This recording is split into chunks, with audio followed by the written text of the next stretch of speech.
For today, dalawang issues ang ating tatakel. Ano? Pero unahin muna natin yung usapin na impeachment case against Vice President Sara Duterte. We have mamamayang liberal representative, party list representative Laila De Lima, a former senator and justice secretary. We also have Attorney Chel Jokno, who comes with a pedigree from a well-known human rights defender, Jose Jokno. And we also have former Surigao del Norte representative at ngayon ay main spokesperson ka ba ng spokesperson ng House Impeachment Panel. We'll ask them about yung assessment nila na first 3 days ng trial proper and what we can expect siguro in the coming weeks as the impeachment process unfolds. Sino gusto mong salita? Limited ang time natin ngayon kasi they'll be here dalawang congressmen. They have a prior appointment. Kaya medyo natin madaliin ng konti pero without sacrificing yung main points na dapat i-emphasize dito sa impeachment trial. Sige, ma'am.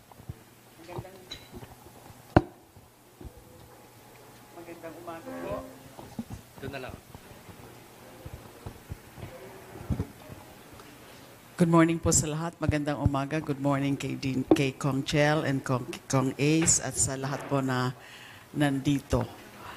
Natapos na po yung first week ng impeachment trial. And we saw first week as allegations turning into evidence. So every prosecution ho kasi starts with allegations and must end with proof. So, yung first week po ay importante dahil the prosecution started converting the allegations as contained in the articles of impeachment into evidence which was tested or which was subjected to cross-examination. Although, first witness pa lang po yun. So, hindi pa po nagtatapos ang impeachment sa first witness. May particular role na ginampanan yung first witness, si Senior Agent John Mark Calilong. At yung pinaka-role niya nga po ay yung pag-authenticate nung mga video recordings ni VP Sara na containing the threats against the life of the President, the First Lady, and the former House Speaker.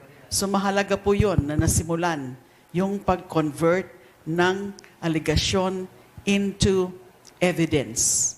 At susundan pa ho ito ng mga ilang witnesses either would corroborate or lalong ipapaalam, i-explain yung anong ibig sabihin ng mga ebidensya na yon, yung ebidensya ng authentication, and ano yung naging resulta ng investigasyon ng NBI doon sa mga recordings na yon. So yun po ang kahalagaan ng first week. Nagsimula na po ang pag-convert ng aligasyon into evidence. Kasi yan po ang pinakamahalaga. Hindi yung aligasyon, kundi yung ebidensya, kahit anuman po ang isang kaso. Lalo na po ito. Ito ay malaking kaso. So hindi rin po ito nagtatapos sa isang testigo lang. Ang kabuuan po ng ebidensya ang tunay na pundasyon ng isang kaso. Because every witness has a specific role to play.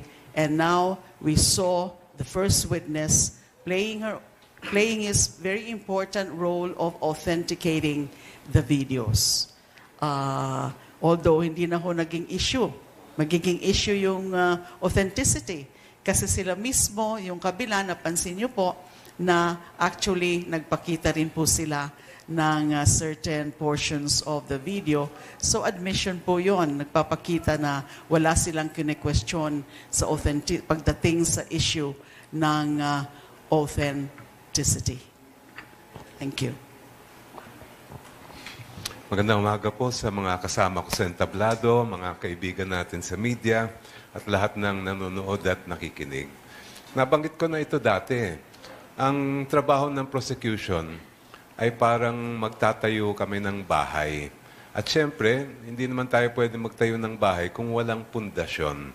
Yung nangyari itong unang linggo ng ating paglilitis ay mismo yung paglalagay ng pundasyon sa kaso, lalong-lalo na sa Article 4. Itong mga darating na linggo, ang makikita natin yung bahay na mismo ang itatayo.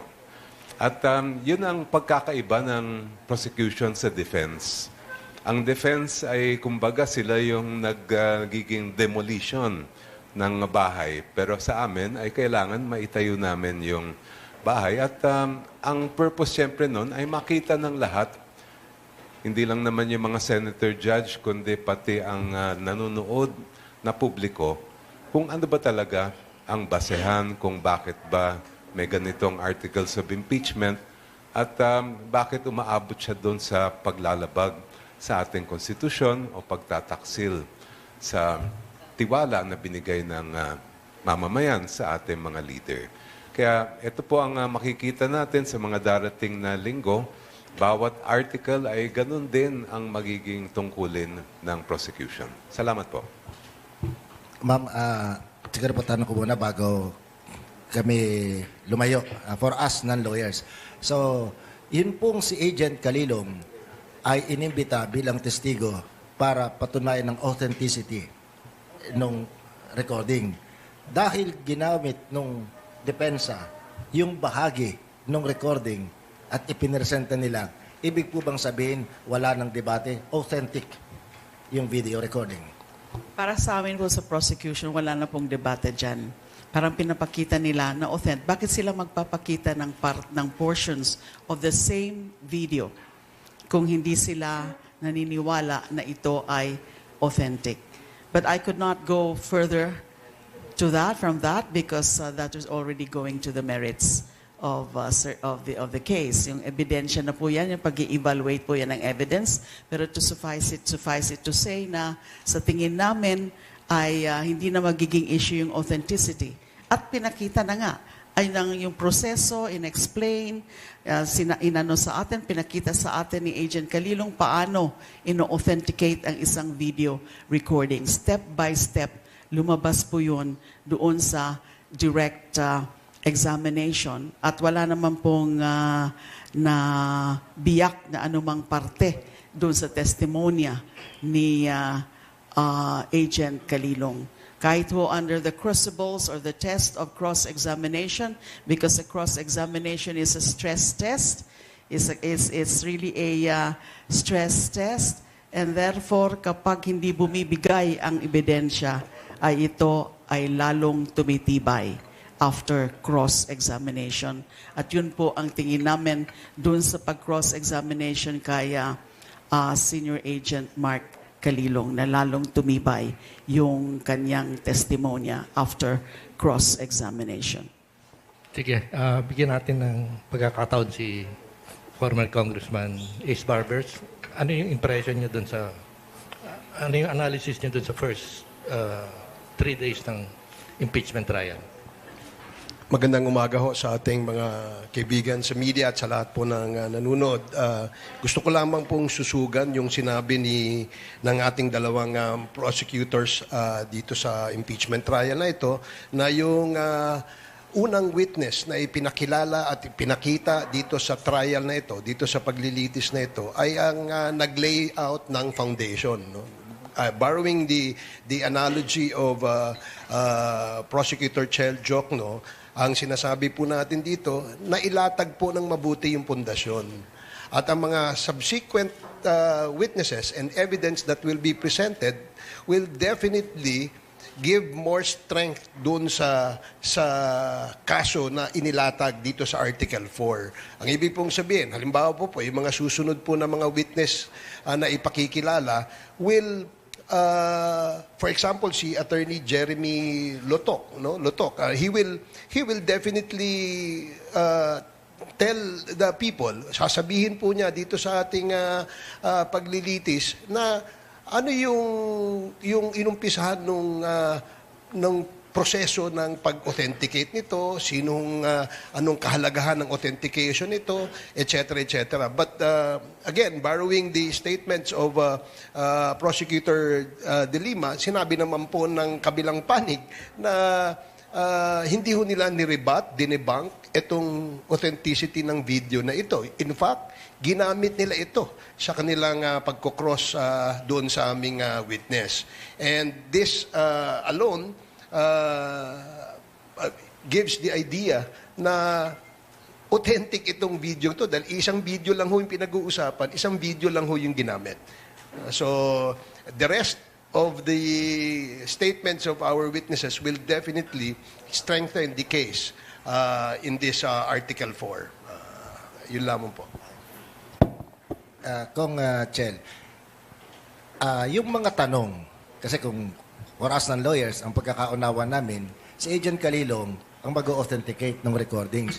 Ibang mga tanong na, 2 linggo ka lang pala namang lisanay eh. Eksperto ba yung 2 linggo?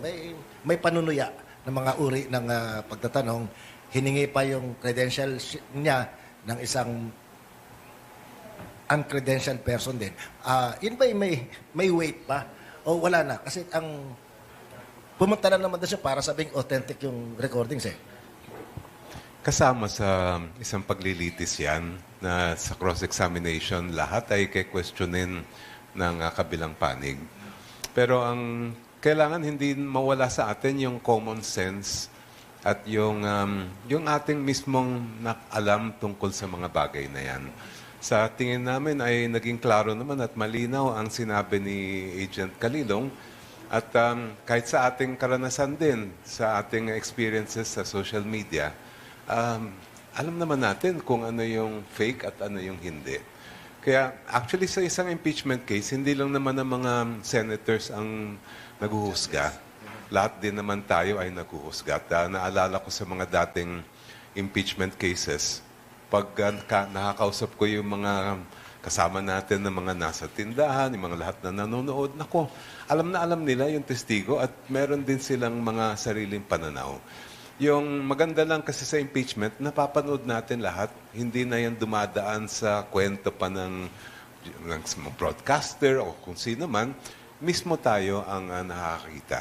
At sa tingin ko, it's very clear naman yung naging malinaw at very accessible ang sinabi ni Agent Calilong. Opo, yung pong katanungan at maaaring naging kasagutan na wala namang direktang knowledge o may knowledge mang direkta yung NBI agent na may kinontratang assassin.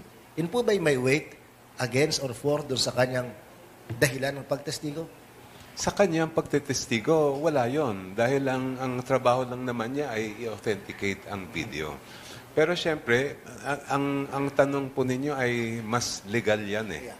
Kung yun ba ay requirement ng ating batas.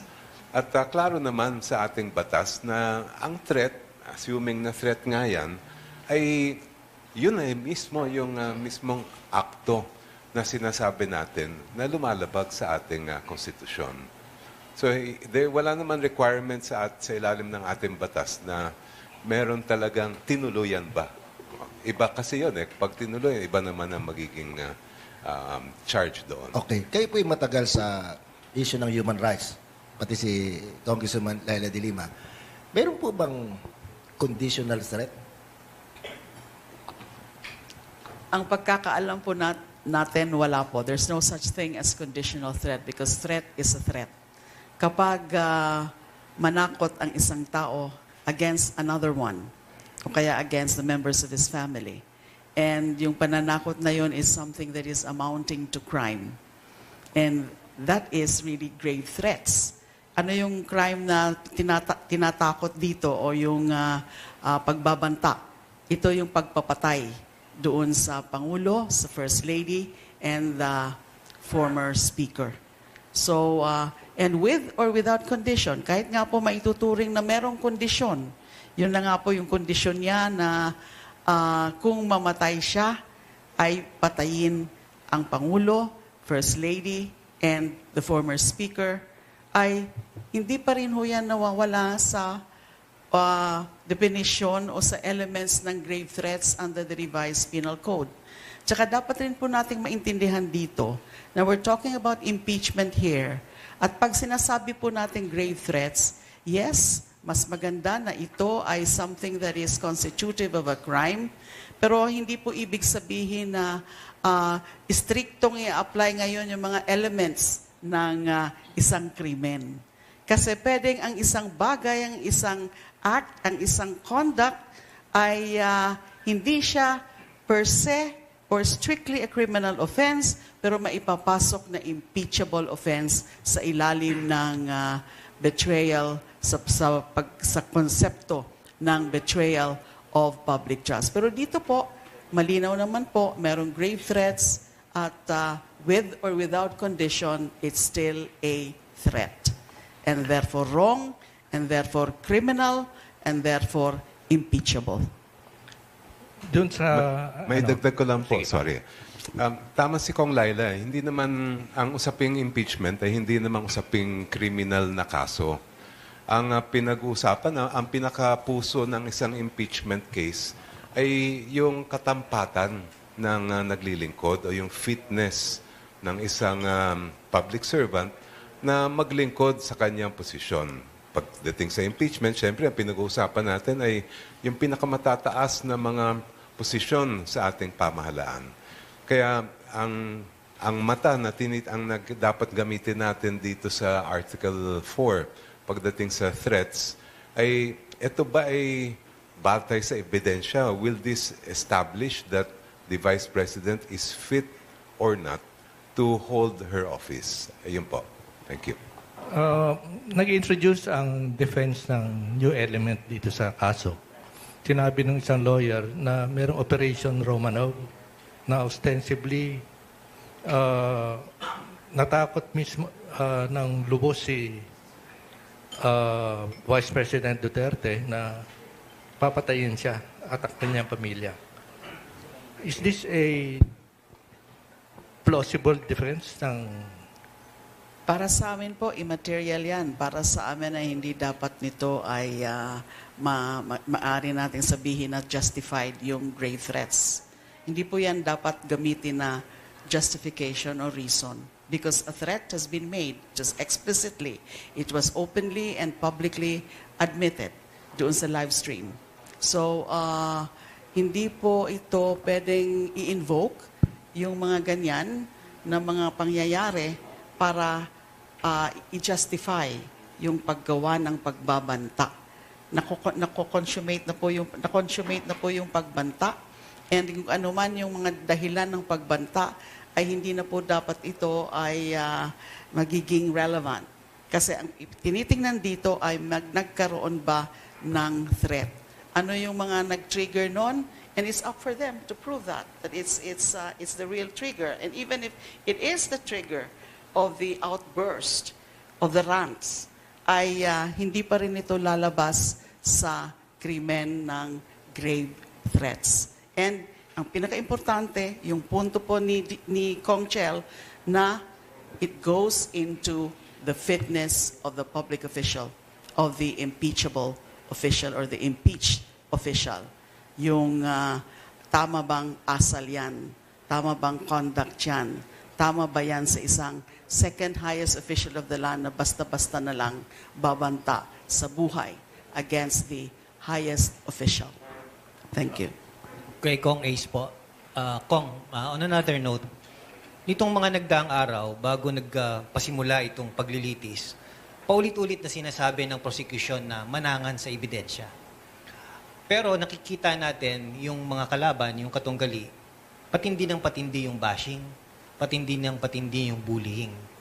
Ano ang ginagawa ng mga tagapagsalita o ng communications group ng prosecution panel para masiguro na matumbok ng publiko yung pinakadiwa ng prosesong ito?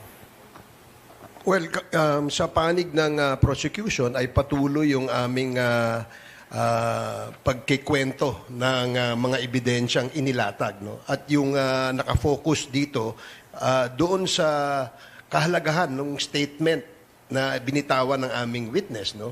We do not go over the statements na ipinahayag. Dahil pagka ganun, papatol ho kami doon sa mga hindi dapat patulan. No?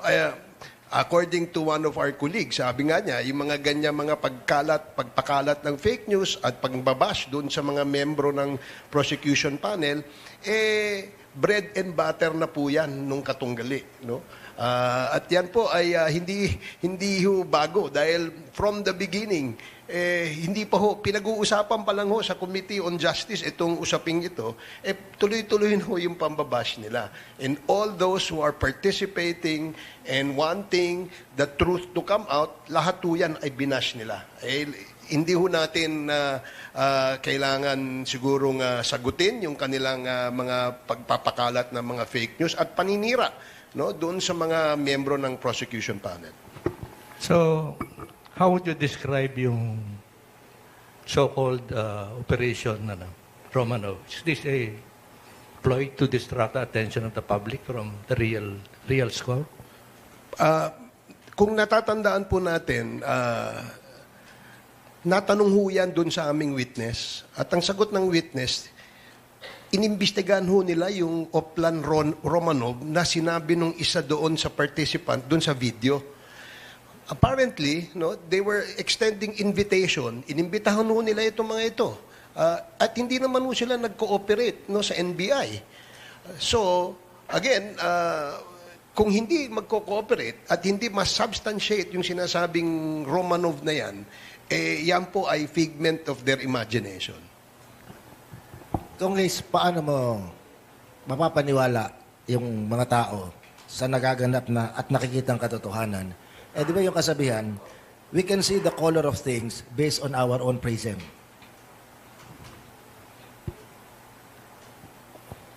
I'm sorry, Ariel, ano yung... Paano natin mapapaniwala yung tao? Nakikita na nila yung debate, yung presentation ng ebidensya at yung mga counter dun sa ebidensya. Yet, yung kasabihan, may prism tayo eh. Yung color prism. Kung ano yung nakatakip sa mukha natin, kulay ng salamin, yun ang makitingin natin. Dilaw yan o pula, depende dun sa prism natin. And that prism is, yun ang mahirap basagin. Mahirap talagang basahin kasi iba yung tinitingnan sa tinititigan. So, in this case, talagang makikita mo, no, na doon sa nagsusubo ng mga informasyon para maialis ang focus doon sa totoong katotohanan o yung katotohanan, hindi ho dapat binibigyang pansin yan. Ang para sa amin ho, doon tayo nakatutok sa ebidensya, ilatag itong ebidensya, isubstantiate itong ebidensya, pagtibayin ang ebidensya nang sa ganon mabasa ng ating mga senator judges at ng ating mga kababayan kung ano yung kahalagahan at importansya nitong mga ebidensyang ito. Ma'am, siguro itatanong ko po sa inyo kasi madalang-dalang yung ganitong magkaroon tayo ng mga legal expert eh. May tinatanong po sila na pinipilit, sino ba yung original na nag-record? Ang tanong ko po sa inyo, not necessarily sa impeachment, nung araw po, pag nademanda kami ng libel sa broadcast, ang kinukuha, yung ina-record ng technician ng station, nag-iisa. Ba't naman tanong ko sa inyo, in digital era, meron pa bang ganun? O nag-iba na ang tingin ng korte sa mga ebidensya pwedeng ipresenta? Well, unang-una, yung naging issue ng original at copy. Nagbago na kasi yung rules on evidence natin. At ngayon, dati kasi naging stricto yan eh. Na kung, let's say, Xerox lang yung tawag natin, ay hindi basta-basta tinatanggap ng hukuman. Pero ngayon, basta't wala namang issue, na tunay na issue, doon sa kopya, ay tinatanggap na ng ating mga korte ang mga photocopy or duplicates.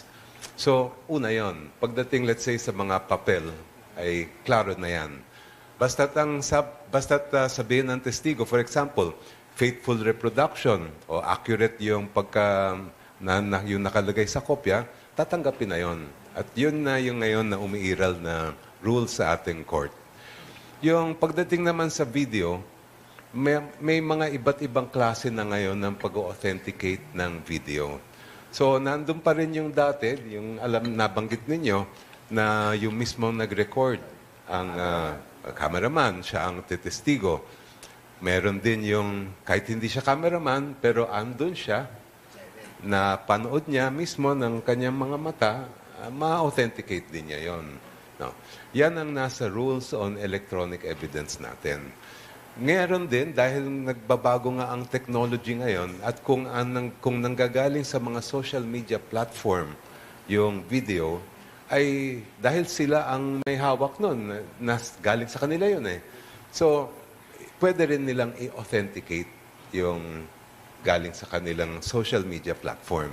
And these are evolving methods of authentication. At sabi nga ng ibang mga legal expert, palaging nahuhuli ang batas sa nangyayaring teknolohiya. So ngayon pa lang actually humahabol yung rules natin of evidence pagdating sa ganitong mga klaseng pag-authenticate. At hanggang ngayon, marami pa rin tanong ang mga abogado, paano ba kaya, let's say, post sa Facebook, paano mo ngayon i-authenticate yan? At ngayon lang lumalabas yung mga kinaklaro ng ating Supreme Court kung paano nga dapat gagawin yon. Sige po, doon po sa nabanggit na papel na Xerox. Dagdag ko lang po ng konti. Doon po sa ginawa ni Senior Agent John Mark Calilong, in-explain naman niya, pinakita naman po yung pinakaproseso. Nakasama nga ho dyan yung retrieval, the viewing, the collection, the preservation, then the authentication of the video. Yung proseso na yun ang sinunod niya.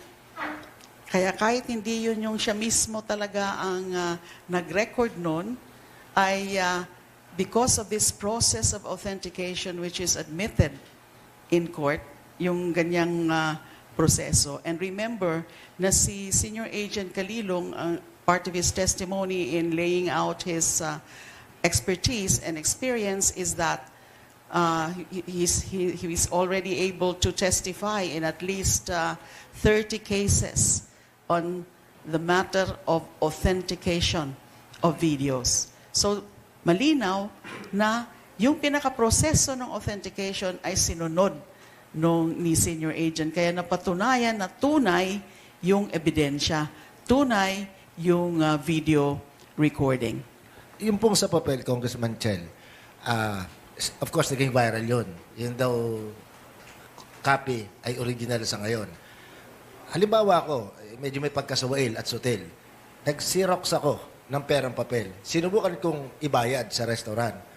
Pag tinanggap niya yon o hindi tinanggap, ako po ba'y pwedeng kasuhan? Iba naman yun ha, kasi ang pinag-uusapan Kasi natin... ginagawa po yan. Ginagawa yun. Sinabi sa mga social media Oo. posting. Iba yon kasi ang pinag-usapan natin kung ano yung tatanggapin ng korte. Hindi naman yung tatanggapin sa restaurant. yung issue kasi sa korte, ano yun dati talagang stricto ang ating mga judge na basta't photocopy, hindi mo mailabas yung original, hindi tatanggapin yan. But now, they have changed that rule. And mas alinsunod yan sa international practice, kahit sa Amerika, sa iba't ibang mga jurisdiction, ganun na rin ang nagiging rule at batayan nila. Apo. Dahil basta't masabi ng testigo, magkapareho lang yan, it's a faithful reproduction, sapat na yon kahit na Sige photocopy po. siya. Yung pong ginagawa ng iba na parang form of demonstration, protest kung matatawag man, na nagbabayad ng Xerox copy na pera, yun po ba'y pwedeng kasuhan ng paggamit ng falsifikadong pera? Ang alam ko, maaring counterfeiting po yan. Yan ang matatawag natin na krimen. Opo. Yung this week, magkakaroon ng testimony yung isa pang NBI agent. Ano yung expected na testimony niya? Okay, we can only give the general look of the testimony. Kasi nga ho, okay, si Senior Agent Calilong, yung pundasyon, Senior Agent Calilong ay napatunayan nga na tunay yung video recording, authentic. Ang mangyayari naman ngayon in the case of Attorney Jeremy Lotok, who is a seasoned NBI investigator, a lawyer, NBI lawyer, sasabihin naman niya po, bakit at paano nila sinuri yung mga ebidensya, yung mga video na pinakita at inauthenticate dun sa testimony ni Senior Agent Kalilong. So ano yung istorya doon? Paano nila, ano yung naging resulta ng kanilang investigasyon? Because he's the head agent of the team that investigated the threats. And syempre kasama yon yung mga video. So yun, paano, bakit, sinuri, ano yung resulta ng pagsusuri ng kanilang mga investigasyon, yung kanilang mga follow-up investigation din. Kasi nga si Senior Agent Kalilong, he mentioned about yung mga open source investigation, and then susundan din ito ng ni Attorney Jeremy Lotok. So he will both be corroborating as well as adding certain aspects to the testimony of Agent Kalilong, lalo na doon sa pinaka-investigasyon mismo at ano ang resulta, ano yung basehan nung kanilang konklusyon kung bakit rinifer nila at rinifer na nila o finorward nila sa DOJ. So, meron silang finding na ito ay grave threats, na ito ay merong probable cause at the level of the investigators for a grave threats case. So, kasama po yan. Ano yung mga circumstances, ano yung mga condition, ano yung seriousness nung mga pagbabanta na yon, ano yung umiiral na konteksto dun sa pagbabanta given the results of their investigation. How about yung testimony ng Chief of Staff ni PP Sara? Si Zuleika Lopez as a hostile witness. Ano yung in-expect nyo defense? Well, we cannot, of course, at this point, disclose kung ano yung magiging direction or focus ng investigation, especially that, of course, that she will be presented as a hostile witness. So, kung ano man ang, kasi nga ho, yes, nasabina na siya, and she is expected to appear, but tandaan din po natin na ang pag-assess po ng prosecution kung sino at ano ang susunod na ebidensya ay base yan, that would depend on the outcome of the testimony of the preceding witness. So isusunod ba kaagad si Attorney Zuleika o meron ba dapat kailangan mo nang ipresenta after Attorney Lotok? It depends now on the outcome of the testimony of Attorney Lotok.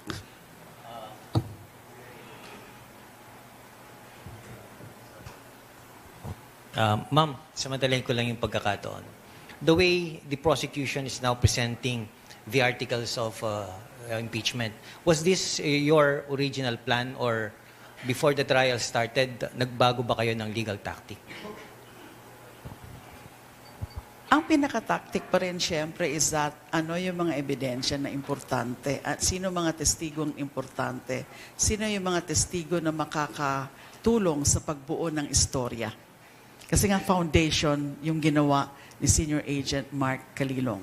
Yes, we may have initial the sequencing of witnesses. Meron nung initial listahan na ho yan. Meron na po yan initial na plano. Pero hindi ibig sabihin mag-i-stick lang doon sa plano na yon. Depende ho talaga kung ano yung makita, anong kakalabasan nung testimonya ng nakaupong testigo. So we have initial plans, and that is always subject to modification as we go along.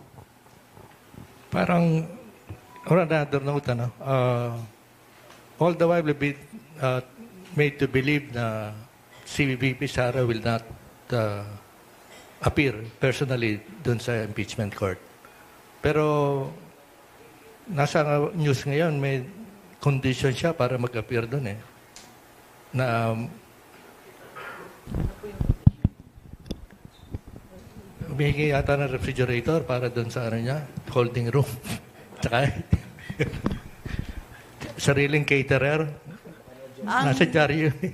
Ang alam po namin is that nung pumunta si Attorney Lopez as reported in media, ay nakipag-discuss with kay Attorney Bantug, the clerk of the impeachment court, about administrative, so-called administrative matters. So kung ano po yung mga hiningi siguro.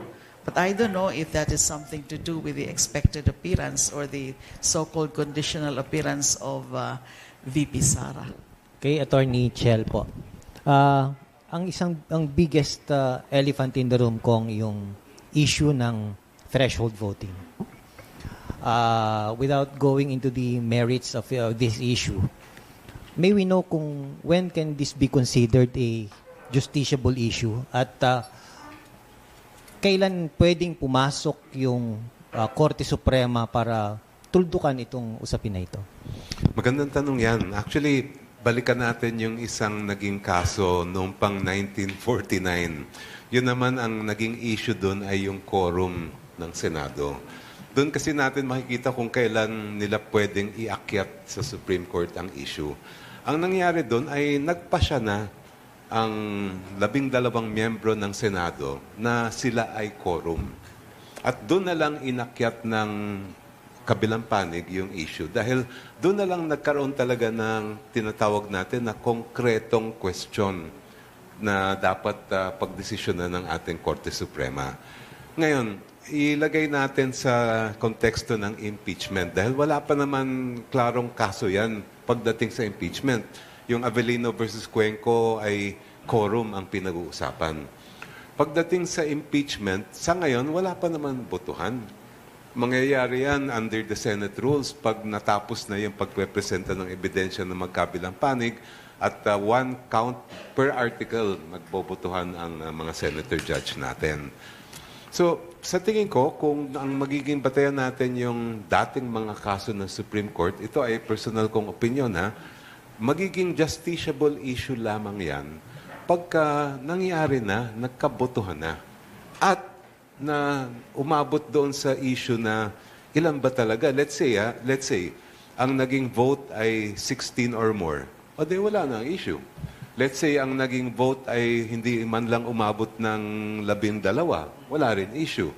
Pero, let's say, umabot ng 14 or 15. Doon lang magkaka-justiciable issue.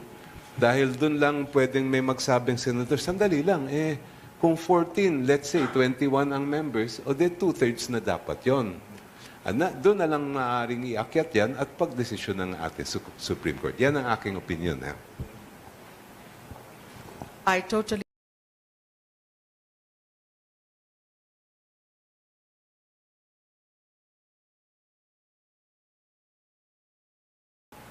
circumstances prevailing. Ano yung sitwasyon? Lahat ba nakapag-participate? Lahat na 24 senators, lumahok ba sila sa trial in the sense na nandun sila, nakikinig, nanonood, nagtatanong dun sa mga ebidensya? Right now, we do not know that yet. Yes, meron tayong 3 na wala sa ngayon, wala ngayon. Yung isa nagtatago, fugitive from justice. Yung 2, nakakulong. Yung isa tried to ask permission already. Si Senator Jinggoy Estrada tried to ask permission from Sandigan Bayan na payagan siya na mag-attend. It was denied. Now, at the time of the voting, ganun pa rin ho ba ang magiging sitwasyon? Meron ho ba tayong 3? Yung 3 na yan so far ay hindi pa rin makakapagboto kasi wala sila. They're not physically present. They're not functioning as senator judges. Ang pinakatanong, tama po ba yun? Under those circumstances, is it fair? Is it just? Is it reasonable? Is it logical? Na bibilangin sila doon sa functional base ng numero. Ang functional base, 24 ba talaga? Even if may ilan-ilan na outside, yung tinatawag sa Avellino versus Cuenco, outside of the coercive powers of the Senate, of the impeachment court. Yes, tama si Kong Chel, na first time ho natin na matetest yung issue na yan dito sa kaso na yan, dito sa kaso na ito, in an impeachment case. Wala pa hong naging issue on the interpretation of the two-thirds. Two-thirds, ano yung functional or numerical base. Is it really 24, 23, 22? Depende sa kung sino-sino talaga, ilan talaga yung tunay na nakapag-participate doon sa session. Kaya yung usapin pa nga ng, pwede bang maituturing na essentially or effectively acquittal yung boto ng mga wala? Magiging essentially or effectively acquittal kapag kasama pa rin sila sa bilang, kapag 24 pa rin. Pero kung hindi na sila isasama sa bilang ng pag-compute ng two-thirds, wala silang boto. So hindi pwedeng sasabihin na essentially acquittal yung mga boto ng mga wala ngayon. Ang importante, are they within or outside the coercive powers of the impeachment court? Pwede ba silang makompel? Hindi nga pinayagan yung isa ng Sandigan Bayan. Yung isa naman na fugitive from justice, pwede ba siyang lumitaw ngayon under pain of arrest na meron siyang outstanding warrant of arrest? So mga critical po yung mga issue na yan at hindi pa ho ripe because there is such a thing as doctrine of ripeness. Courts can only settle constitutional questions in the absence of an actual or fully developed controversy. Wala pa hong fully developed controversy dahil wala pa nga yung botohan.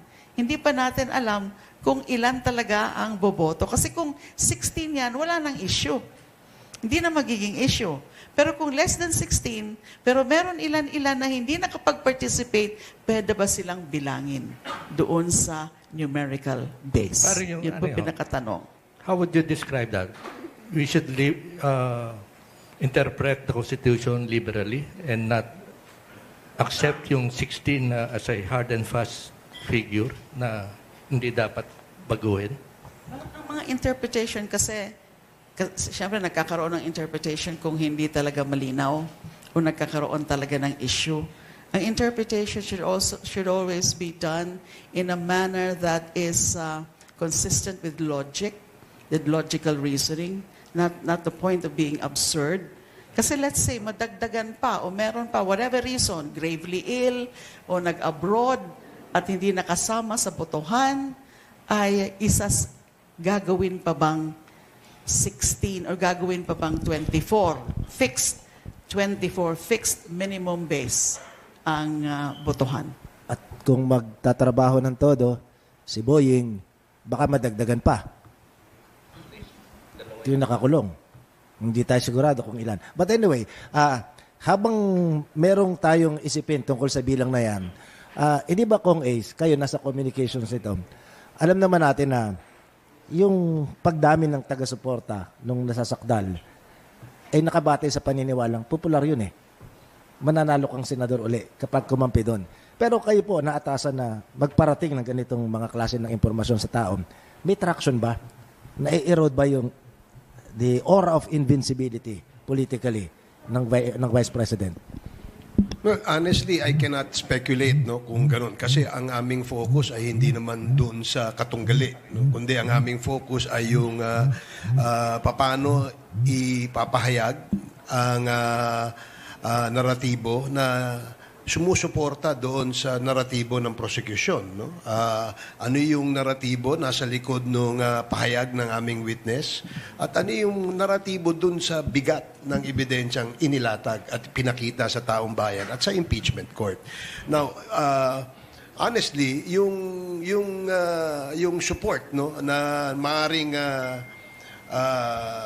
binibigay doon sa respondent sa ngayon, ang ating pangalawang pangulo, sa aming dito sa communications team, ay hindi naman namin iniisip yan. Basta ang aming iniisip kung ano yung tamang iparating sa taong bayan, ano yung dapat malaman ng taong bayan, ano yung kahalagahan nitong prosesong ginagawa natin dito sa paglilitis na ito, at ano yung kahalagahan ng mga impormasyon na galing mismo sa mga witnesses o sa ebidensya na inilatag ng prosecution. Kong, pagdadagdag lang sa tanong ni Ariel, bago nag-umpisa itong paglilitis, malinaw sa atin yung mga numero na sinasaad dun sa mga nagdaang surveys hinggil dito sa impeachment, kung paano sinusuportahan ng mayorya ng mga Pilipino itong pagpapatuloy ng trial. From my receipt, Kong, gaano ka-importante ang opinion ng mga mamamayan for us to be guaranteed na this issue will be brought to its logical conclusion? That's a very difficult question to answer. Pero ito lang ang aming paniwala dyan. No?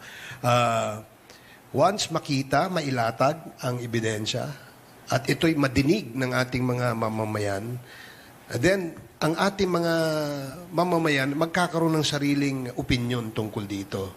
And once mailatag ng mabuti at maipahayag kung ano yung gustong puntuhin itong mga ebidensyang ito at itong mga testimonya ng mga witnesses, we are confident, no, na mabubuo sa kanilang isipan na may katotohanan itong ebidensyang ito. Therefore, dahil may katotohanan at bigat itong ebidensyang ito, it will now be concluded perhaps favoring the stand of the prosecution. In other words, kung ito ang ating mga kababayan ay maniniwala dito sa ating inilatag na mga ebidensya, I am certain that even the senator judges, no, would more or less form their own conclusion dito sa usaping ito at maaaring magkaroon ng desisyon base sa nakita nilang katotohanan. It's 10 to 10. Before we let go of I would like to ask the two lawyers here. If an impeachment trial is both political and legal, saan i-demarcate yung which is the political side and which is the legal side? Sinasabi nga na an impeachment trial is primarily to convince the public na tama yung position na tinatake ng prosecution. Meron bang hard and fast kung ano yung political and legal? Wala naman talagang hard and fast, pero syempre, legal ito dahil kailangan ng ebidensya. Legal ito, kailangan kasi matest yung mga ebidensya. Hindi pwedeng allegation lang, kundi ebidensya. At pagdating sa ebidensya, may mga rules of evidence na mga tinatawag. Political ito kasi hindi ito purely judicial proceedings. Hindi ito purely legal. Maski nga yung mga quantum of proof, yung mga ganon, syempre hindi applicable yung proof beyond reasonable doubt. Hindi rin pwedeng sabihin na hindi rin ito yung tinatawag na preponderance of evidence, hindi rin ito substantial evidence. Ano ba talaga? Kasi nga, kailangan yung tamang panunuri, tamang pag-assess ng ebidensya, but not necessarily bound by a certain standard. It depends on the judgment of the senator judges. It depends on how they assess the evidence, because this is not purely a criminal case. Kaya nga po kahit ang isang conduct, ang isang act ay hindi maituturing na isang krimen, pero pwedeng ilagay sa usapin ng fitness of the official, of the respondent, then impeachable. Then ito ay basis. It can be a basis for conviction. Makita doon sa mga nilalatag ng mga ebidensya na ito ay nagpapakita ng kawalang basis ng kanyang pag-continue bilang isang opisyal, then pwede siyang i-convict. So, yes, there are rules of evidence, pero yes, hindi ibig sabihin, stricto ito lahat i-apply. Hindi ibig sabihin na yung proof ay ayon din sa criminal cases. Kasi nga, this is sui generis. Diyan na pumapasok yung political aspect or political dimension of the impeachment case. And kaya nga pinapayagan yung mga senator judges na naghahayag ng kanilang mga views din at nagtatanong. Pwede rin mag-manifest ang public prosecutors anytime dahil ito ay isang impeachment proceedings, hindi ito strictly a judicial process. Kong Chel, huling tanong ko po. Alam po natin na ang isang posibleng maging outcome nitong paglilitis na ito, yung either ma-impeach yung pangalawang Pangulo. If ever po, ano po ba ang nakikita ninyong dapat na maging katangian nung kung sino man ang papalit sa kanya para nang sa ganon kahit paano mapaghilom yung malalim na sugat na idinulot nitong proseso na ito? Sa tingin ko po, ang hinahanap talaga ng sambayan ng Pilipino ay yung tama at maayos na pamamahala. Yung kailangan natin, yung tinatawag natin na transformational leader. Yung alam niya yung problema ng ordinaryong mamamayan, alam niya yung mga sakit ng ating lipunan, at gagawin niya ang lahat para maayos ang buhay ng bawat Pilipino. Sa tingin ko, yun naman talaga yung hinahanap natin, at kaya rin nagkakaroon tayo ng isang impeachment process dahil ang hinahanap talaga natin ay yung leader na may puso para sa ating lahat. Kung hindi siya talaga tampat sa kanyang paglilingkod, siyempre, ang uunahin ay yung interest ng sarili. Pero yun ay walang epekto yan sa kapakanan natin lahat. Kaya I hope that whoever leaders we will have in the coming years, hindi lang naman dahil dito sa impeachment, ay yung talagang maghahanap ng solusyon sa problema na pang-araw-araw ng lahat ng Pilipino. Ikling dagdag lang po. There can be no healing without closure. So this is about accountability. So kailangan masuri natin, kailangan alamin natin, karapat-dapat pa ba na manatili sa pwesto yung na-impeach na opisyal dahil dinabag niya yung konstitusyon at dinabag din niya yung tiwala at inabuso ang tiwala ng taong bayan. So no closure or no healing without closure. Sige, we have 5 minutes for media to ask questions from our two main.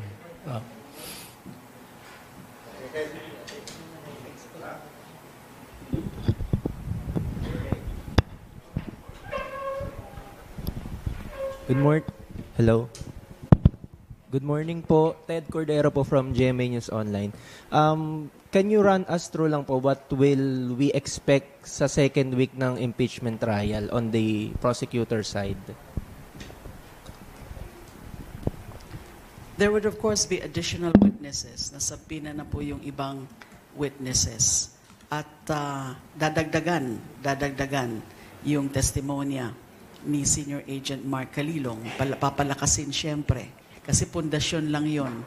So brick by brick, we're going to make it stronger. The evidence against VP Sara, against the respondent, is for Article 4. So mainly testimonial evidence. Alam nyo na po kung sino yung mga nasabina for next week. Sila Attorney Jeremy Loto, sila Captain Bello, and then si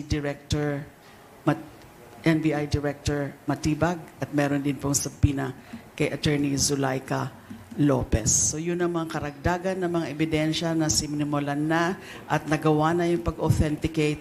Ang susunod naman is ano ibig sabihin ng mga video na yon. Ano yung resulta ng paano to mga sinuri at ano yung naging resulta ng pagsusuri dun sa mga binitawan ng mga salita ni VP Sara.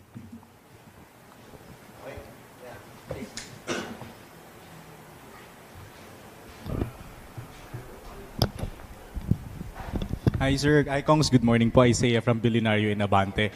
Kung can we say ba yung second week will be more exciting? Mas papunta ba tayo sa exciting part? Kasi nga tatlong witnesses na yung haharap. Palagi naman exciting ang impeachment. Siyempre, yung panimula natin ay kailangan nga ma-establish natin yung pundasyon. Ngayon naman, ang mismong iba't ibang features ng bahay ang makikita natin. Kaya sa tingin ko, lalo pang iigting ang interest ng lahat ng nanonood sa darating na linggo at sa mga susunod pang mga linggo. Si Kong Laila, baka merong reacts, ma'am. If ever, mas magiging kabang. Abangan na lang po. Sige po. Kahapon po nag-press con din ng ilang miyembro ng prosekusyon. Ang sinabi po nila kahapon na maliban daw na pinaprosecute po natin si VP Sara dahil nga sa grave threats. Kabilang rin daw sa dapat masira ay yung tinatawag na kultura na nakaugalian na raw ng mga Pilipino, yung salitang patayan, yung pagsisinungaling. Do you also share the same sentiments po na medyo ganun na po yung kultura ngayon dito sa Pilipinas? Isa nga po dyan, isa sa mga mahalagang punto talaga yan, na yung asal ng isang napakataas na opisyal ng gobyerno, Vice President no less, ang nagpapakita ng ganyang asal. Mga threatening attitude, demeaning attitude, demeaning conduct, na pwede ka bang, basta ka na lang magbanta. So, yung culture nga of violence, alam nyo naman yung sa pamilya nila, and yung kanyang lengguwahe is about violence. Hindi lang dun sa pinaka-video, dun sa pagsasabi na meron na siyang kinausap na tao para ipapatay ang Pangulo, the First Lady, and the former Speaker. There are related videos na pinakita rin po last week at in-authenticate ni Senior Agent John Mark Calilo, yung sabi niyang inimagine niya yung sarili niya na pupugutan niya ng ulo, cutting off the head of the President, and yung paghuhukay sa bangkay nung ama nung Pangulo at itatapon sa West Philippine Sea. What are those? Those events, a character of violence, and which could affect society. Nagagayahin ng marami na okay lang pala ang magbanta, okay lang pala ang pumatay. Kasi yan ang pinakita ng ating Vice President. So, meron hong epekto yan. Kasama po yan sa overall context ng mga narinig nating salita galing sa second highest official of the land. Pero can we say po ba, since si FPRD, ganun din yung mga pananalita, kagaya po sa kanyang anak, can we say na yung culture ng Pilipinas in terms of pagpapatay, pagsisinungaling ay mas lumala po during that administration? Alam nyo, saludong-saludo ko kay Kong Laila dahil siya mismo ay naging biktima ng kultura na yan. And yet, kitang-kita nyo naman na wala siyang tinanim na galit at ang gusto lang niya ay yung tamang pamamahala.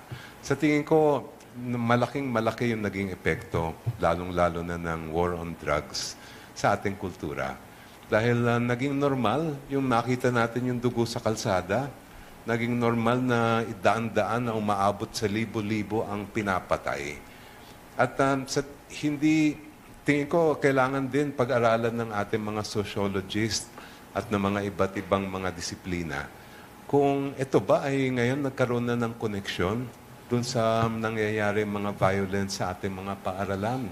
Kasi nga, kung ganun nga yan, then lalong-lalo na nangailangan na itugunan natin agad itong problema bago pa siya lumala pa. Thank you po. Sige, last siguro bago umalis sila, no? Sino ang tatanong?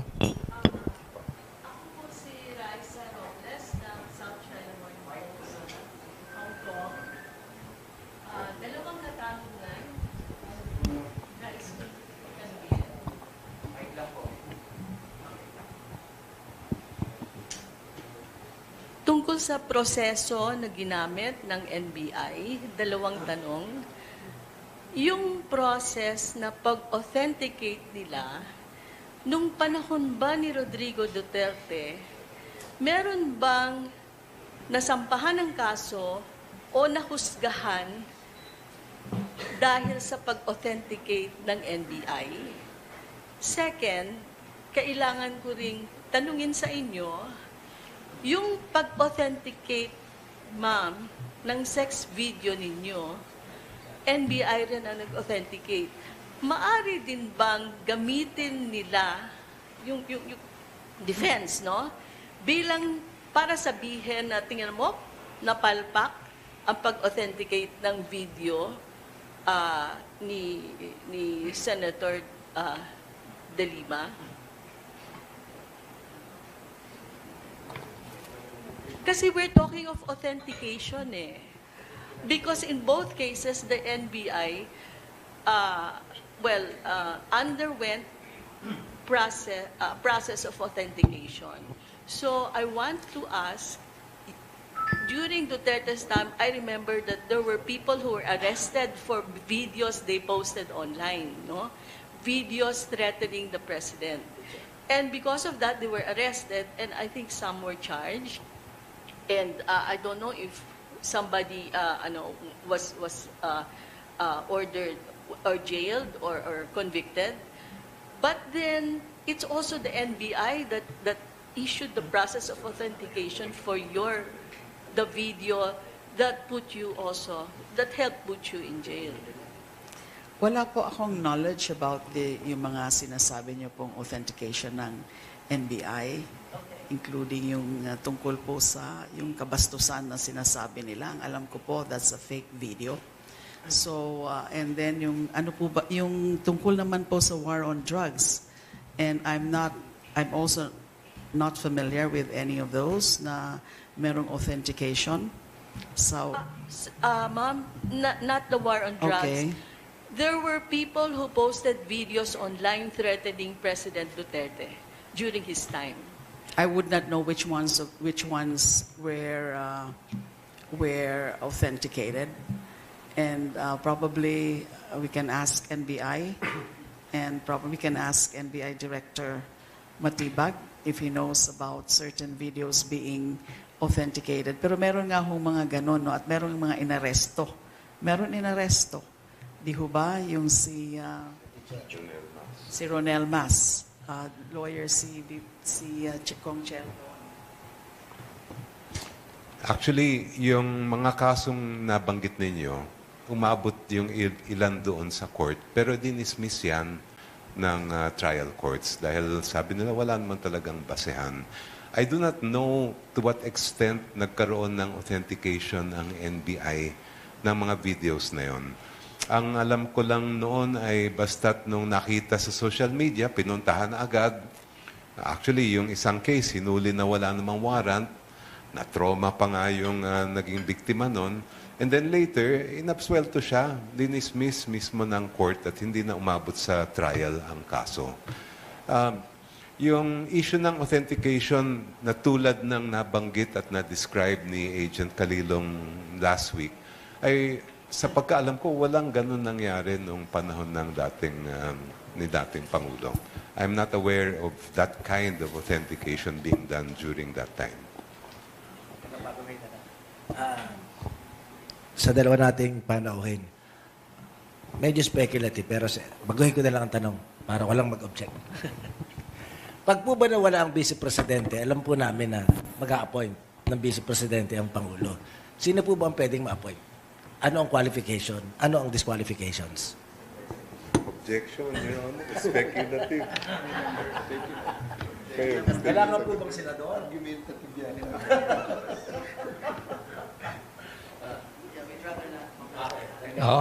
Sige. We'll have to let go of our two lawyers na member ng impeachment team. Kung may tanong pa kayo about will stay on.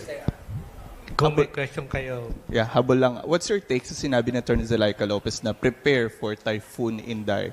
Do you think meron yung kinalaman sa next week na pagharap niya sa impeachment trial or si Atty. Zulaika Lopez?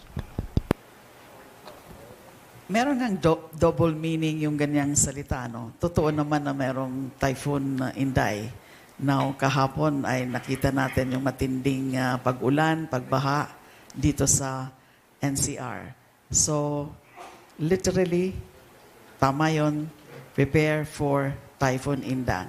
Pero pwede rin natin ma-interpret in another manner. It has to do with the impeachment. Meron na naman bang kababalaghan, pinaplano yung kabila, yung kampo ni VP Sara para makadiskarel, makadelay dito sa impeachment trial just because her chief of staff was subpoenaed. Bakit ganyan na naman?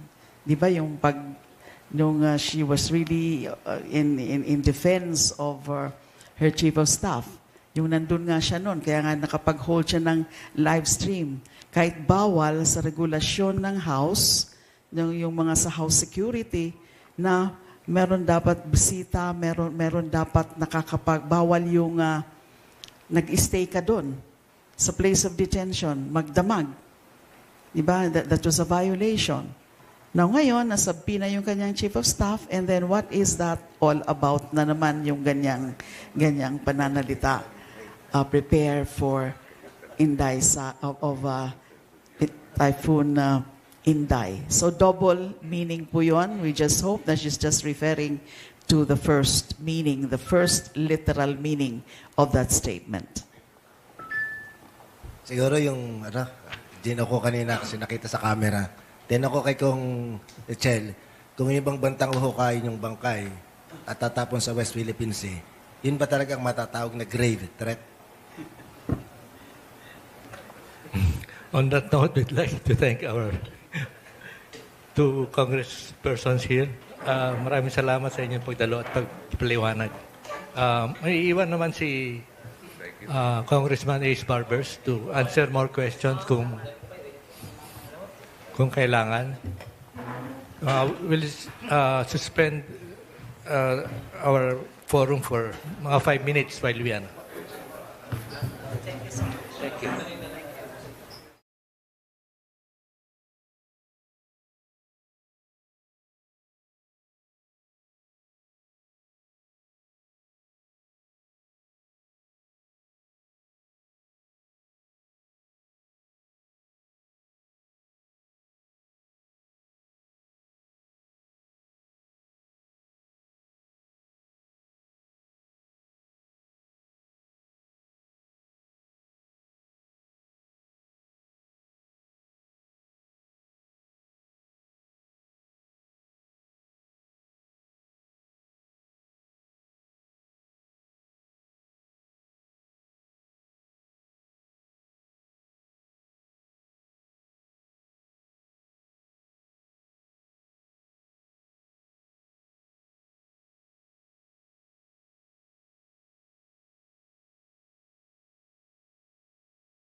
Ray Powell ng Sea Light Institute of Stanford University, Sea Light Foundation.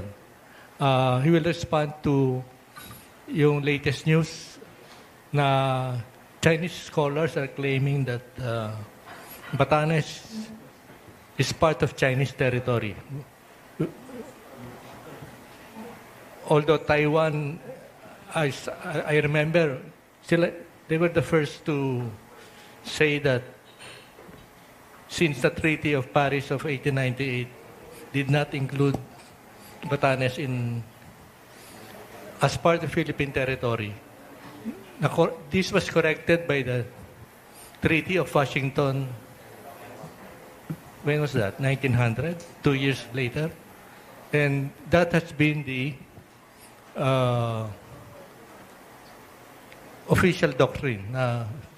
Batanes is part and parcel of the Philippines, and that cannot be disputed. What are your thoughts on the Chinese position. Check one. Okay, I'm going to just read a very short statement first, if that's okay. So, good morning. To begin with, let me allow me to pay tribute to the milestone we are marking this week, the courage, conviction, and skill of those extraordinary Filipinos who 10 years ago dared to take on and face down a rising superpower, and who defeated it on the strength of law and their belief that their cause was just. Their nation and the world owe them a tremendous debt, one which continues to inspire and guide today's Filipino patriots and all believers in the importance of a rule of law that stands above any one nation's coercive will. They have earned the deep respect and admiration of their countrymen, as well as my own. Now let me turn my attention to the events of this past week. 2 days ago, Sealight broke the story that a symposium of Chinese academics assembled to justify China's claims to major new parts of the exclusive economic zones of Japan and the Philippines and the related patrols east of the Bashi Channel had unanimously concluded that the Batanes Islands belonged to China. Since then, senior Philippine officials have united to firmly denounce that claim. But some commenters have framed these responses as an overreaction and have sought to dismiss the whole affair as a mere academic exercise unworthy of a reply. That approach, in my opinion, either misunderstands or misrepresents the nature of China's playbook, a gray zone and information campaign for maritime East Asia that has been on clear display for more than 5 decades. Those who dismiss it are playing directly into Beijing's hands. So let me be clear about what I believe is happening here. The Batanes claim cannot be separated from what China is doing on the water. Since the 1st of June, China's Coast Guard has begun running continuous patrols east of Taiwan into the Philippine Sea and has been framing those patrols as necessary to protect its sovereign rights and interests. This new sovereignty claim and those sovereignty-framed patrols are inextricably linked. The scholars themselves were clear about this. The Japan-Philippines maritime talks, which are an entirely routine exercise under international law and norms, were not the cause of this. They were the pretext. China did what it wanted to do anyway, to push its patrols outside the first island chain, beyond anything it had previously claimed, beyond even its own 2023 standard map and the 10-dash line. The scholars were assembled afterward to supply a legal veneer. And for Beijing, a veneer is enough when backed by military and paramilitary force. Some are making much of the fact that no Chinese government official has formally claimed Batanes. And that is true, and we made it clear from the very beginning. But do not mistake silence for restraint. When your government Coast Guard is already running intrusive patrols into the area now being claimed, you do not need a government spokesperson to read the claim aloud. The patrols are the government's position. Filtering the initial rhetorical case through academics and state media is a feature, not a bug. Those who have paid attention to the Chinese Communist Party's gray zone campaign to control maritime East Asia are not fooled. They have learned from China's creeping expansionism across places like Mischief Reef, Scarborough Shoal, Whitsun Reef, and Escoda Shoal, and are wise to apply those same lessons to Batanes. To give Beijing the benefit of the doubt now, you would have to have been asleep for the last 5 decades. Beijing has not earned the suspension of disbelief. Thank you. Ray, good morning to you, Ray. I'm here. Good morning. Has China effectively opened a new front in the West Philippine Sea by shifting its focus towards the Bashi Channel? Yeah, although I would just, as a technical matter, I guess I would say it's not even the West Philippine Sea, right? It's now actually, yes, but I would say absolutely it has. These patrols are, again, outside the 9 or 10-dash line. They are outside the West Philippine Sea. They're outside the first island chain. This is new. as for my follow-up question, what is the significance of the Basi Channel for the Philippines and for China? For both. Yes. So for China, it is a key supply route, and it is a key route by which the United States and others might resupply Taiwan in a, say, a quarantine or a blockade situation, or even, of course, God forbid, a conflict. For the Philippines, it is the Philippines' northern flank, and a place to which the Philippines has legitimate rights and interests, sovereign rights included. And so it is and what we would call Batanes in that framework, we would call that, in military terms, we would say that is key terrain. In China, is claiming the Batanes as part of their territory, isn't it good for us? Because automatically, the Mutual Defense Treaty will be triggered once the Chinese forces enter that area, which is uncontested. I would say that as a rhetorical matter, if I were in the Chinese embassy in Manila, of course they are my fan club, but if I were them, this would not be a great week, right? It's a very difficult week to try to make any other case, because this is one of those things when China not only claims uninhabited reefs and shoals in the West Philippine Sea, but claims inhabited islands inhabited by Filipinos. That is a significantly difficult thing for them to defend, which is part of why I think that they wanted to advance this case loudly enough so that they could refer to it later, but quietly enough so that it wouldn't get attention in the Philippines, which is why we made sure that it got the attention it deserved. So the Batanes issue is more than tripwire for the Chinese. So I think the Batanes issue for the Chinese is an attempt to do something that its activities on the water demanded, but they had a very hard time justifying. So they really wanted to be able to lay claim to waters east of the Basi Channel. They wanted to have patrols there. They wanted to, and they wanted to blame it on someone else. So they blamed the Japan-Philippines delimitation talks, and they wanted something to hang their hat on to say that it was legally justified. Now, I don't think that their legal justification based on ownership of the Batanes Islands is going to survive any kind of international scrutiny, but all they really require for their narrative is enough ambiguity and enough muddying the waters so that they can say, well, you know, it's disputed. Narratives, battle of narratives. Kong Ace, bakit kapuna-puna yung mga kakampi ni Vice President do sa issue ng impeachment, kakampi din ng China sa issue ng territorial claim nila sa territorial dispute sa Pilipinas?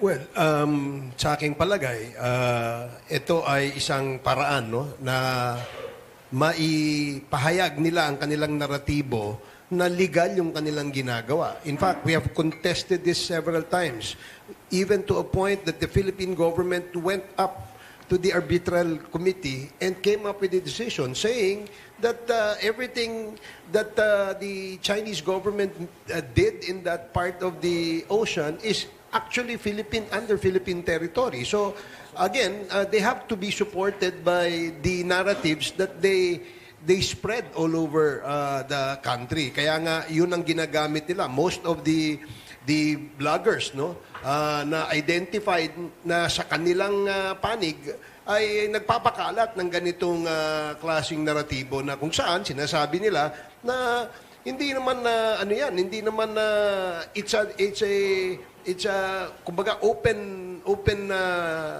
space for everybody, at yan ay may historical basis daw na ang pagmamayari niyan ay China, which we definitely contested. Kaya nga tayo umabot do sa arbitral committee. Now, with this new issue about yung Batanes, yung Basi Channel, again, hindi na ito it is another part of bullying, no?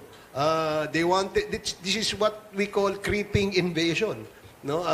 Obviously, they succeeded in getting some of the territories in the West Philippine Sea. They went up a little bit more, going north the Philippine Islands because, as Ray has stated, this is a good location for their, I don't know what kind of a military term it's a flanking territory or flanking,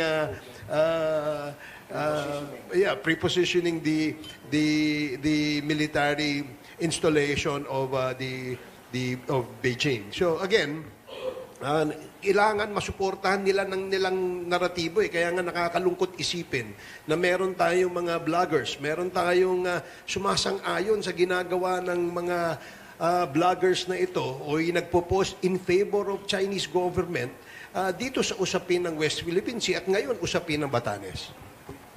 I'd like to ask Ray Powell here.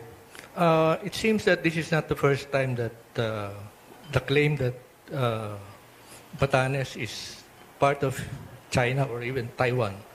It surfaced in 2001 when Taiwanese scholars said that the Treaty of Paris of 1998 did not include Batanes as part of Philippine territory. Pero this was corrected by a subsequent Treaty of Washington that clearly delineated Batanes as part of Philippine territory from way back the Spanish period. What do you think of this? So when we have positions taken by people in a democracy like Taiwan, it's different than having positions taken by scholars in an autocracy like China. So if I, as a United States citizen, write to the New York Times and say, I believe that the Empire State Building should be sponsored by Jollibee, then people will say, you're a very nice man, and I'm sure you mean well, but we're not listening to you. Because I'm a private citizen. I can have any opinion I want, and people do. You can go throughout any democracy and find people who have all kinds of very, very strange opinions, including, say, in Taiwan, people who believe that Taiwan should own Batanes. But it's not state policy to declare Batanes as a province of Taiwan. And Taiwan is not running Coast Guard patrols in the Philippines EEZ to assert that jurisdiction. China is doing those things. They are asserting their jurisdiction by way of their Coast Guard patrols. They announced that they were sovereignty patrols, and the scholars who were assembled came up with exactly the position they believed their government wanted them to come up with. Ray, when will or where will China stop in claiming so many islands? Because the claim over Batanes came from the narrative, sabi nila, historical, that the people of Batanes came from Taiwan, and they are the Austronesians. The Austronesians, they are also the Igorots. So they will claim, and so are the Pacific Islander. They are all Austronesian, so they will claim also Hawaii as part of their territory. I think that what China has demonstrated is that its claims are constrained only by its ambitions. They are more than happy to construct a narrative and come up with evidence to justify whatever claim they would like to come up with. And this is where I think the Batanes claim needs to be taken more seriously than some are taking it. The Philippine government has been very, very clear and very strong. But I've noticed that there have been articles written in the last couple of days that seek to sort of poo-poo this thing or say it's not a big deal. Again, I think that misunderstands how China does these things, and there's a clear playbook. You start with establishing some kind of a groundwork that says we have legitimate claims, and as at least we define them, and so that over a long period of time you can say we have historic claims, they go back years.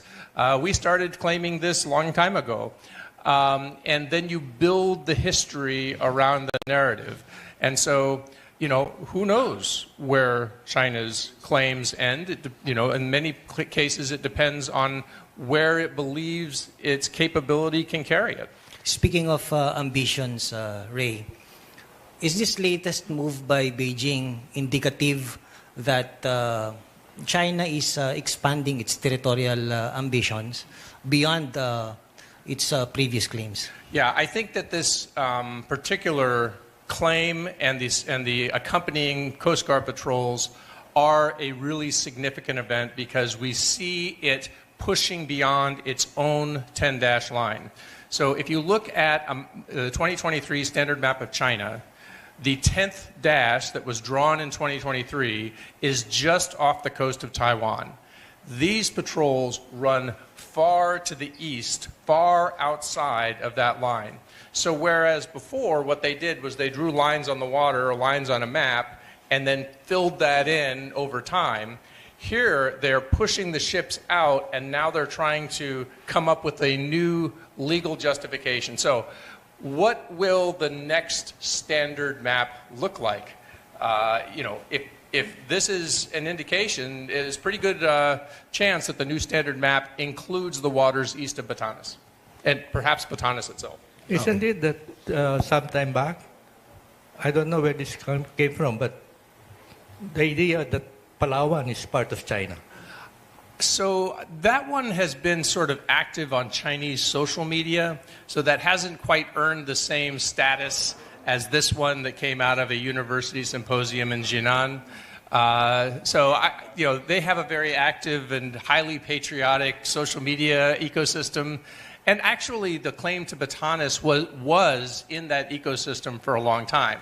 So, could there someday be a university study that says, Palawan, maybe?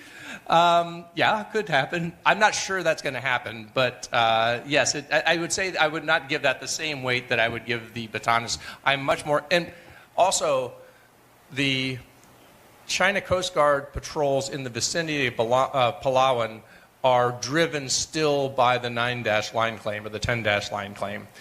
The ones east of Batanes are claiming new waters, so I would not link the China Coast Guard patrols near Palawan as being linked to any social media claims to Palawan.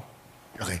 Naalala ko lang, Kong Ace, kayo maraming, well, tatanong ko to kasi, yun na nga, ang premise ng aking tanong, generally, yung mga vloggers yung supporters ng mga kalaban ninyo, sila din yung supporters ng China sa mga social issues. Nung panahon nyo dyan sa Kongreso, may mga investigation kayong ginawa na natuklasan, itong mga vloggers na ito were trained in China. Marami kayo ng privilege speech at binansagan nga kayong anti-China so dito ba sa impeachment na ito, hindi lamang yung mga supporters na nakalaban nyo kung hindi suportado ng isang bansa? Hindi ako magtataka kung ito ay magiging susuportahan ng China dito kasi sa usapin ng laban ng naratibo. This is a narrative war at nakikita natin kung ano yung papabor sa gusto nila o ano yung papabor dun sa kanilang naratibo, lahat yun susuportahan ng bawat isa na nagsasalita na kakampi nila tungkol dito. Now, yes, I've been vocal. When I was a member of Congress, I was vocal against the Chinese aggression in the West Philippine Sea. At dahil dito, tayo po inabansagan na anti, which is not the case.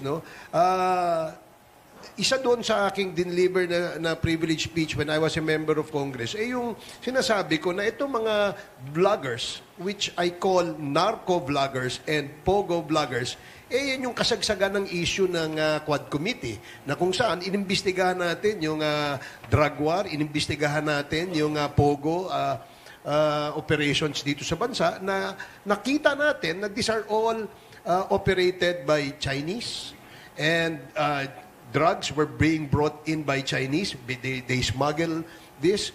That's why we went against this. We investigated them in Congress and came up with a report. And because of that, as a result, they filed cases against me and our colleagues, which fortunately was dismissed, Ariel.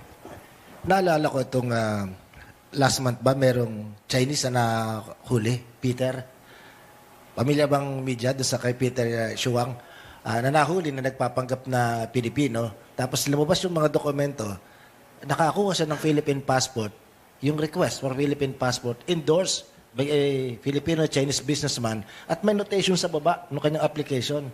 Ang pangalan ay APC. Panahong siyang Secretary ng Foreign Affairs. So, with this, connect ko lang kasi nasubaybayan ko yung ginawa yung investigation tungkol dyan. Yung bang mga ganyang narratives, tapos yung creeping narratives na inilalabas ng mga social media vloggers nila dito, yan ba'y orchestrated? At orchestrated ba yung paghiba dun sa seemingly mga politiko na hindi pro-China? Ako naniniwala ko na ito ay estratehiya para gibain no yung mga apparently hindi pro-China. At ito'y napatunayan dun sa expose ni Senator Tolentino before the 2025 May elections, di ba? Naglabas siya ng mga dokumento, meron siyang pinakitang mga resibo, so to speak, para patunayan yung kanyang allegation na lahat ng kumontra doon sa naratibo ng China ay hindi lamang binabash, no? Okay lang yung bashing kung tutusin Pero ang ano dito yung talagang pinagtutulungan ka para sirain ang iyong pagkatao at siyempre masunod yung kanilang naratibong gustong sundan ng ating mga mamamayan. But I honestly believe that they never succeeded in this. Hanggang ngayon, patuloy ang kanilang pagpapakalat ng mga negatibong naratibo at natural at mga fake news. No? Ito ay maaaring sinusuportahan. Hindi ako magtataka kung ito ay sinusuportahan ng mas malaking grupo na mukhang galing sa China. Question sa media?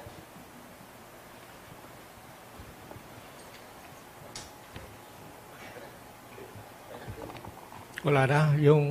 Baka yung South China Morning Post, may tanong? Kay Ray Powell? Actually, for former Congressman Barbers,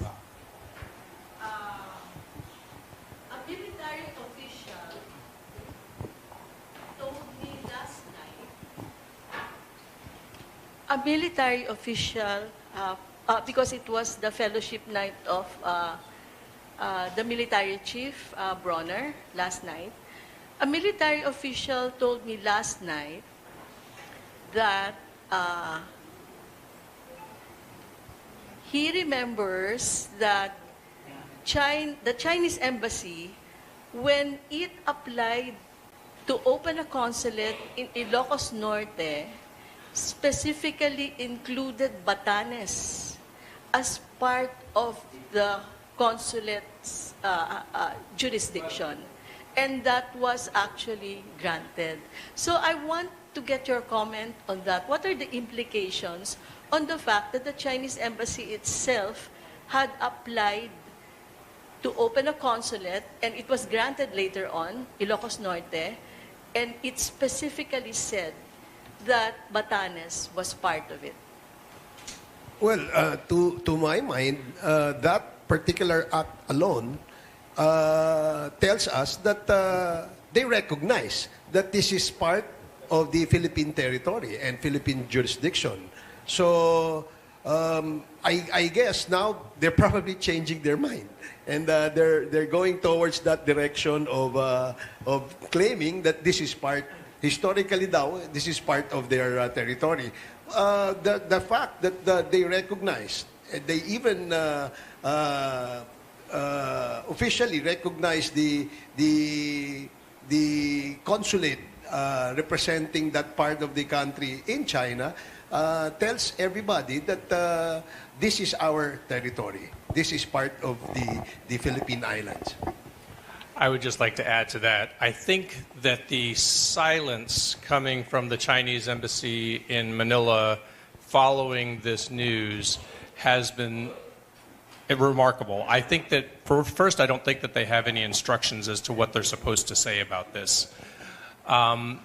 They are in a spot where if they affirm the finding, obviously, first of all, that obviously this is extremely unpopular in the Philippines. When we broke the news, the post that we put up, I think right now is about 3.8 million views. That's a lot for us. I mean, I am not a K-pop star. I don't get, I don't tend to get 3.8 million views for anything. So Ray Pop, yes. But so I think that this puts them in a difficult position because I'm not sure that they can walk away from it either. So I think, probably they're likely to say that's a very interesting, if they say anything at all, which perhaps they won't. I think maybe they're hoping this will blow over.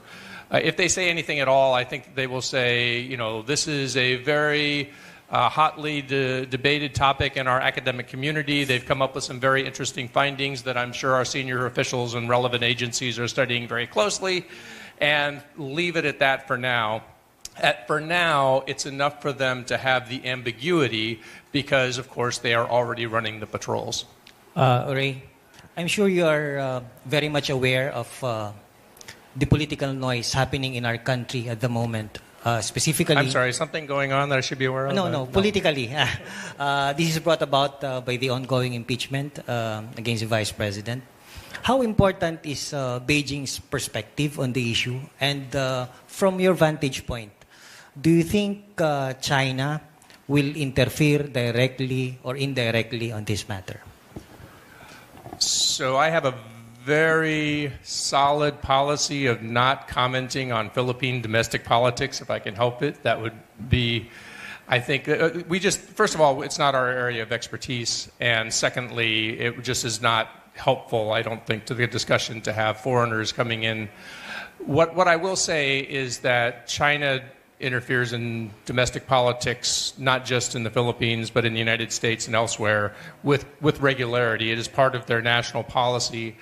And we have documented at Sealight a lot of the ways that China's United Front Work Department has been active in the Philippines, in the places, for example, in Chinese language media, Chinese language education, the Reunification Council for Taiwan, other kinds of places like that. So China has every intention of interfering in your politics, and I will leave it to others to talk about what form that takes. Thank you. Wala nang may questions pa? So kung wala na, we'd like to thank our guests for today, Congressman Robert H. Barbers, for keeping us updated on what's going on sa impeachment trial. Mr. Ray Powell, Executive Director of Sealight Foundation of the Stanford University, or independent of? It's actually independent. Okay. Sige, if you want to interview siguro silang dalawa, Thank you. do so. Thank you very much, and we'll see you next Saturday.